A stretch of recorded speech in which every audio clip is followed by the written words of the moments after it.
एक लड़की थी, बहुत ही खूबसूरत। जितनी वह सुंदर थी उतनी ही ईमानदार। न किसी से झूठ बोलना, न किसी से फालतू की बातें करना, बस अपने काम से काम रखना। उसी क्लास में एक लड़का था। वह मन ही मन उससे बहुत प्यार करता था। लड़का अक्सर उसके छोटे मोटे काम कर दिया करता था। बदले में जब लड़की मुस्कुरा कर थैंक यू कहती थी तो लड़के की खुशी की सीमा नहीं रहती थी। एक बार की बात है, दोनों लोग साथ साथ घर जा रहे थे। तभी जोरदार बारिश होने लगी। दोनों को एक पेड़ के नीचे रुकना पड़ा। पेड़ बहुत छोटा था। बारिश की बूंदें छन छन कर उससे नीचे आ रही थीं। ऐसे में बारिश से बचने के लिए दोनों एक दूसरे के बेहद करीब आ गए। लड़की को इतने करीब पाकर लड़का अपने जज्बातों पर काबू न रख सका। उसके लड़की को प्रपोज कर दिया। लड़की भी मन ही मन उसको चाहती थी, इसलिए वह भी राजी हो गई और इस तरह दोनों का प्यार परवान चढ़ने लगा। एक बार की बात है, लड़की उसी पेड़ ने नीचे लड़के का इंतजार कर रही थी। लड़का बहुत देर से आया। उसे देखकर लड़की नाराजगी से बोली, तुम इतनी देर से क्यों आए? मेरी तो जान ही निकल गई थी।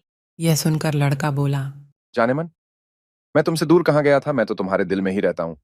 तुम्हें यकीन ना हो तो अपने दिल से पूछ लो।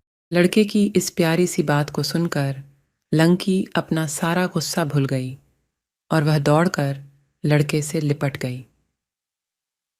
एक दिन दोनों लोग उसी पेड़ के नीचे बैठे बातें कर रहे थे। लड़की पेड़ के सहारे बैठी थी। आयर लड़का उसकी गोद में सर रखकर लेटा हुआ था। तभी लड़की बोली, जानू, अब तुम्हारी जुदाई मुझसे बर्दाश्त नहीं होती। तुम्हारे बिना एक पल भी मुझे 100 साल के बराबर लगता है। तुम मुझसे शादी कर लो, नहीं तो मैं मर जाऊंगी।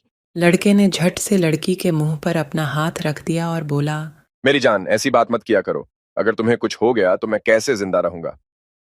तुम चिंता मत करो, मैं जल्द ही अपने घर वालों से बात करूंगा। धीरे धीरे काफी समय बीत गया। एक दिन की बात है, दोनों लोग उसी पेड़ के नीचे बैठे हुए थे। उस समय लड़के का चेहरा उतरा हुआ था। लड़की के पूछने पर वह रुआंसा होकर बोला, जान, मैंने अपने घर वालों को बहुत समझाया पर वे हमारी शादी के लिए तैयार नहीं है। उन्होंने मेरी शादी कहीं और पक्की कर दी है। उसका मन हुआ कि वह जोर जोर से रोए, लेकिन उसने अपने जज्बात पर काबू पा लिए और बोली, मैंने तुमसे सच्चा प्यार किया है, मैं तुम्हें कभी भुला नहीं सकती। प्लीज मुझे माफ कर देना। वैसे अगर तुम चाहो तो अब से हम एक अच्छे दोस्त रह सकते हैं। लड़की यह सुनकर झोझोर से रोने लगी। लड़के ने उसे समझाया और फिर दोनों लोग रोते हुए अपने अपने घर चले गए। देखते ही देखते लड़के की शादी का दिन आ गया। लड़के को यकीन था कि उसकी शादी में उसकी दोस्त जरूर आएगी, पर ऐसा नहीं हुआ। हाँ, लड़की का भेजा हुआ एक गिफ्ट पैक उसे जरूर मिला। लड़के ने कांपते हाथों से उसे खोला। उसे देखते ही वह बेहोश हो गया। गिफ्ट पैक में और कुछ नहीं, खून से लथपथ लड़की का दिल रखा हुआ था और साथ ही में थी एक चिट्ठी जिसमें लिखा हुआ था, अरे पागल, अपना दिल तो लेते जा, वरना अपनी पत्नी को क्या देगा।